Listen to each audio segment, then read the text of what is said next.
Van a ver ustedes que muchos políticos eligen repartir dinero ajeno como propio, asumiendo el papel de Robin Hood moderno. Pero es importante tener en cuenta como principio fundamental, tanto para la política como para la vida misma. No toda ayuda surge como un gesto desinteresado.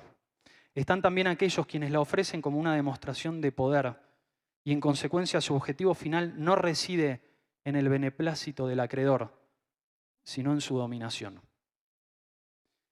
En resumen, y para que se entienda de forma más sencilla, cuando un político les dice que algo es gratis, lo que les está queriendo decir es que lo pagan ustedes con sus impuestos, pero el rédito se lo lleva a él como propaganda. En 1800, cerca del 95% de la población vivía en la pobreza más extrema. Este número cayó al 5% en 2020. ¿Saben por qué? Definitivamente gracias a la expansión del sistema de cooperación social, es decir, al libre mercado, y a la utilización inteligente de los recursos del Estado. Aún así, todavía hoy tenemos miles de políticos en la región que mantienen un discurso ilusorio, absurdo, ridículo, y no quiero seguir adjetivando para no decir para que no se ofenda a nadie y tampoco decir que a veces viven en el pensamiento mágico pendejo, tratando de hacerle creer a la gente que el problema son los empresarios y que ellos definitivamente son la solución. A ellos hay que decirles que en una sociedad próspera la aspiración no es ser político, sino ser empresario. Porque mientras el empresario está pensando en resolver problemas, ellos solo están pensando en cómo gestionarlos. Si vamos a hacer un verdadero cambio, empecemos por segregar a aquellos políticos que hablan de ellos y nosotros, como si los otros representaran el mal al cual destruir y ellos el bien al cual rendir pleitesía.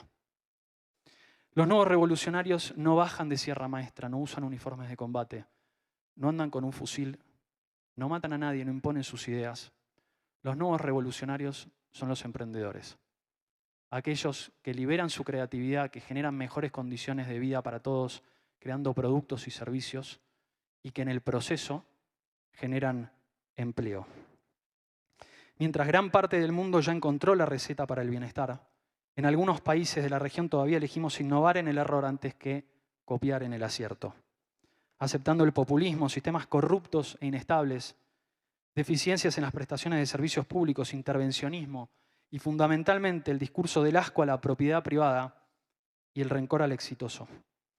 Una generación entera a la que le enseñaron que el rico es rico porque el pobre es pobre y en el medio los políticos, haciéndoles creer que son ellos quienes los salvarán.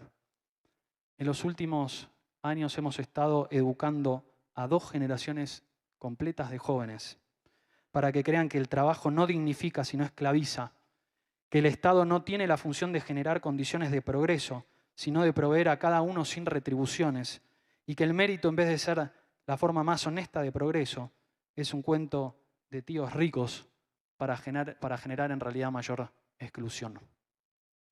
Créanme, el día en que las escuelas enseñen que los héroes son los que generan capital y no los que los distribuyen, habremos parido una nueva independencia. De chico me costó mucho, pero mucho, comprender el concepto que afirmaba que un pueblo inculto es más proclive a la dominación. La lógica y la inexperiencia, la ingenuidad, me hacían creer que un ciudadano que recibe buena educación agradece con su voto a quien la gestiona. Pero años más tarde, después de haber participado, sobre todo también durante un breve lapso en política, comprendí que un pueblo embrutecido es más permeable al discurso populista por el simple motivo que es a través de él, donde el gobernante lo domina mediante las emociones.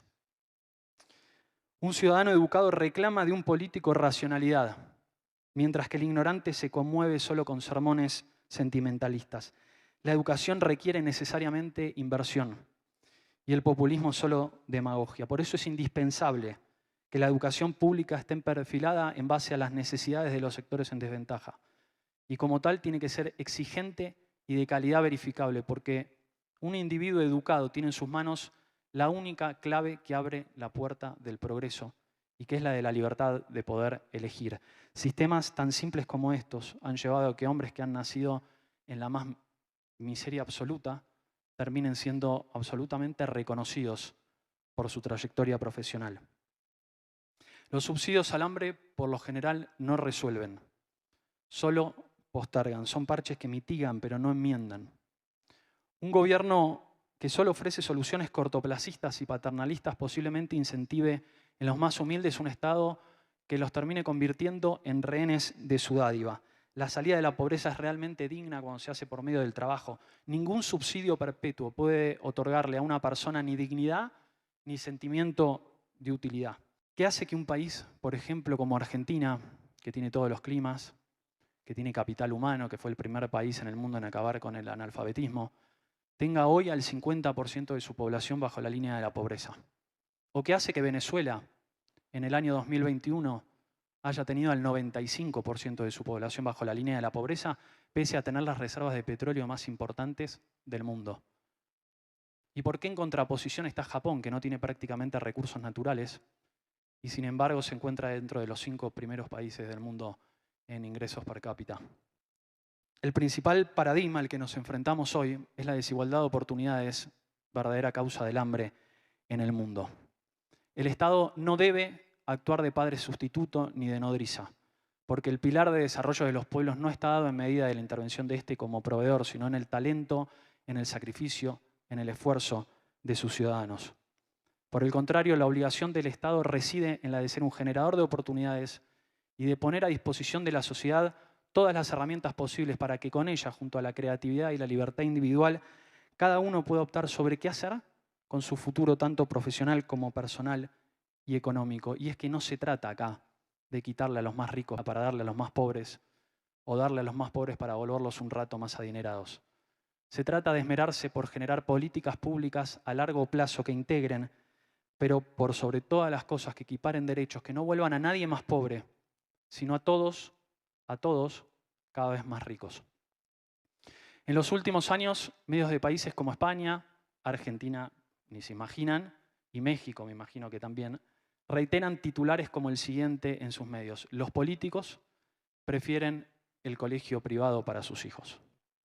Yo no soy precisamente un promotor de la restricción de las libertades individuales, estoy no en esa cuadra ni en la otra, en la siguiente, estoy absolutamente lejos de eso.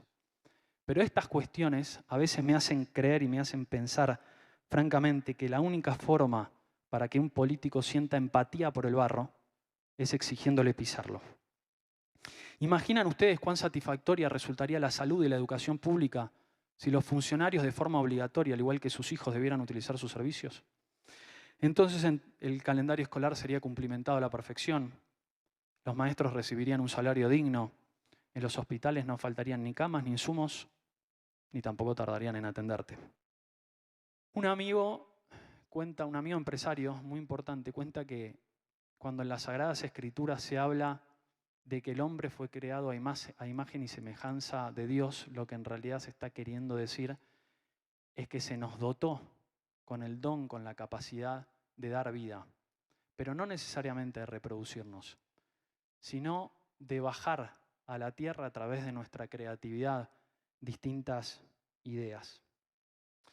Cuando estábamos padeciendo la pandemia, en un país nórdico, había un señor muy viejito, muy anciano, que quería visitar a su esposa, que estaba internada en un centro de reclusión que habían puesto con esta situación y en la cual no dejaban ver a los familiares. Esta señora estaba en un piso 20 de un edificio todo vidriado. Este hombre iba todos los días con un ramo de flores a la puerta de la clínica, del sanatorio, esperando que lo recibieran y lo dejaran pasar. Eso nunca ocurrió. Sin embargo, un empresario que estaba cerca de la zona en un proyecto de construcción con una grúa de estas inmensas que se utilizan para grandes edificios, lo vio después de varios días y le dijo: señor, ¿qué le pasa? ¿Por qué está acá? Y viene todos los días con un ramo de flores. El señor le explicó la situación y el empresario lo subió a la punta de la grúa, lo ató con todas las medidas de seguridad y lo subió hasta el piso 20 del edificio donde estaba su esposa.